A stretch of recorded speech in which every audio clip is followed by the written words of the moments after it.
من المعايير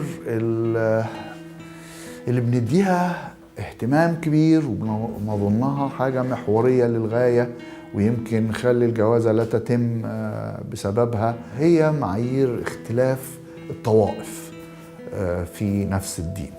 لما بتختلف الطوائف في أوقات تلاقي الأسر رافضة هذا تماما، أو أحيانا حتى التعليم بيشير إلى هذا، إنك أنت لا ترتبط إلا بحد لنفس التوجه الديني بالظبط زيك أو الطائفة بالظبط زيك.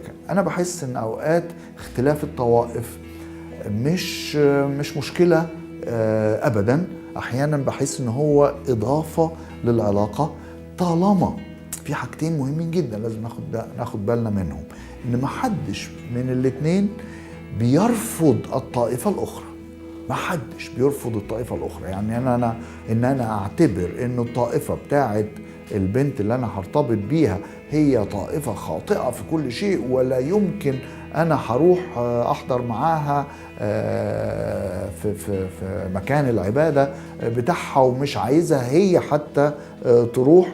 لو أنا كده البنت مش لازم ترتبط بيا. ليه؟ لأنه أولا هذا الأمر بيشير إلى ضيق أفق وذهن مغلق من ناحية، ومن ناحية تانية إن أنا لن أنتزع من طائفتي بأي شكل من الأشكال، ويبدو إن هو عايز ينتزعني من طائفتي.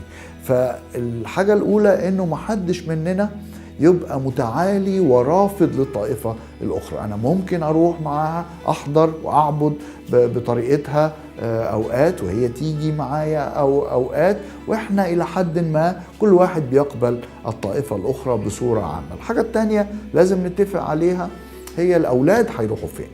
لو أنا ليا طائفة وهي طائفة مختلفة، لازم من البداية أولادنا هنربيهم حسب أي توجه، هيروحوا فين عشان يتعلموا عن مبادئ الدينية، هيروحوا هنا ولا هنا، ونتفق من الأول.